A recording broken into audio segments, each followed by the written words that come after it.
арилжаа хийж эхэлж байгаа. За тэгээд одоогийн байдлаар жоохон гацчихсан. Ер нь бол яг юу хийж байгаагаа жоохон ойлгохгүй байгаа ч юм уу. Тэгээд тиймэрхүү залуучуудаа имжлэгийг зөрүүлж хийж байна. За тэгээд одоо ахыхын нэрийг бол Тэнгис гэдэг.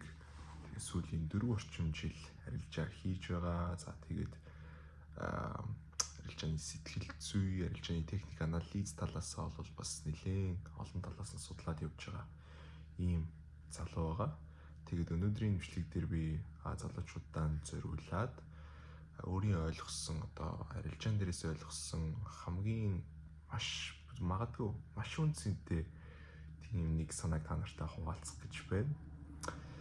Тэгээд ер нь бол арилжаа миний их шарыг госолгодог зүйлсийн нэг л дээ. Ер нь бол энэ монохон гөлөвтэй өстой юу гэдгийг өөр нэг тийм ингээд өөр хаач яахгүй тийм ааш гаргуулдаг тийм салбаруудын нэг. Тэгээд миний одоо жоохон сүүлийн үед ухаарад байгаа зүйлсийн нэг маань юу вэ гэхээр арилжаа гэдэг зүйл маань ерөөсөө чи их хийх тусам яадаггүй, чамайг одоо шагнадаггүй, баг хийх тусам шагнадаг тийм зүйл байгаа юм. За энэ маань юу гэсэн үг вэ гэхээр одоо энгийн ажил байх юм бол тий одоо бид нар за чиний төлөө нөр сарлаад ирч гэдэг юм уу, за чиний аяг тав угаач гэдэг юм уу тийм одоо энгийн тий нормальны ажлын хувьд болвол бидний хувьд яадаг вэ гэхээр яадаг шүү дээ.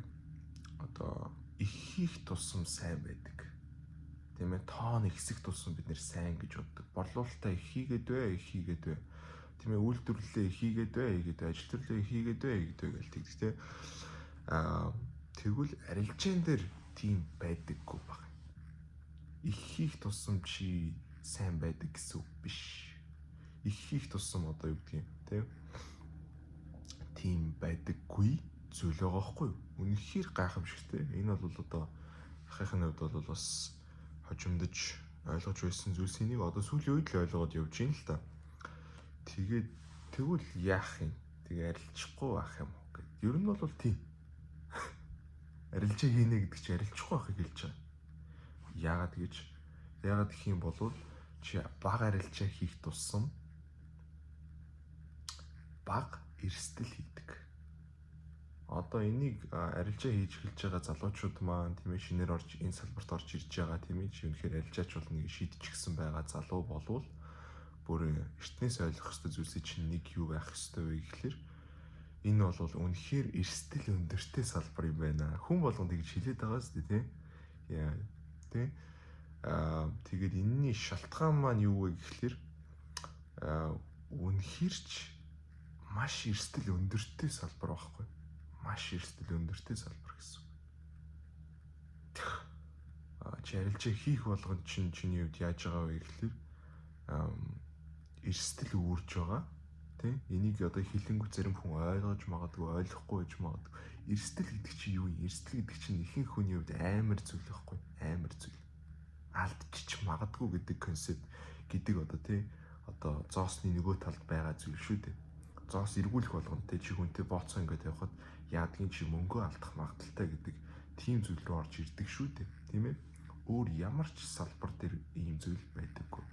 Өөр одоо ямар ч мэрэгжил одоо тий чи багшийн мэрэгжил гэдэг юм уу чи одоо сагсчин марксчин болдог ч юм уу тийм ээ. Чи юу ч хийж исэн байлаа гэсэн яахгүй гэсэн үг одоо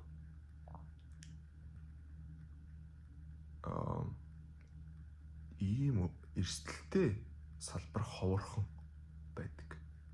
Тэгээ төдий чинээгээрээ одоо яахаар чинь төдтэй тэр тусмаа одоо тэр талынхаа одоо юу гэх юм бэ? Тимч болохоороо тийм ээ. Тимч эрсдэлтэй болохоороо маш цөөхөн хүн амжилттай байдаг. Ягаад гэх юм бол тэр маш цөөхөн хувийн хүмүүс маань ихэнх хүмүүсийн ойлгодоггүй зүйлийг ойлгодог байна.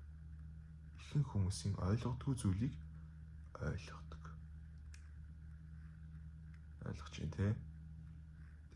Ихэнх хүний тарих яаж ажилтдаг вэ гэхээр эрсдлээс маш их цухтааж амьдардаг. Эрсдлийг муу зүйл гэж боддог. Эрсдлийн зохицуулга гэдэг зүйлийг хийж чаддаггүй. Эрсдлийн зохицуулга гэдэг зүйлийн тухай сонсож үзэж байгаагүй тийм байдаг.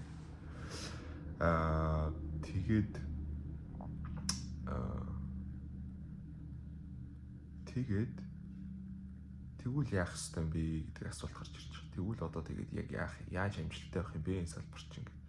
Тэгэхээр яах вэ гэхээр чи эгэл жирийн хүн шиг сэтгэхээ болох шаардлагатай байна. Арай өөрөөр боддог, арай өөрөөр яадаг тий. Айж байгаа зүйлээсээ айдаггүй болдог. Том зураглалаар нь хардаг яг юу болоод байгаа юм бэ тий гэж хардаг. Тэгэж явах ёстой гэсэн үг байна.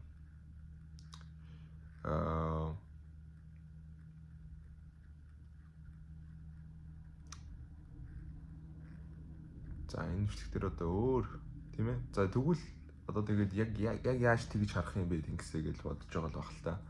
Тэгвэл одоо ахыхын зүгээс хэлж өгөх зүйл юу ах вэ гэхээр эрсдлээс айхаа болоо. Эрсдлийг муу зүйл гэж харахаа болоо. Эрсдлийг боломж гэж хар. Тэгээд эрсдлийн зохицуулга хийн гэж хар.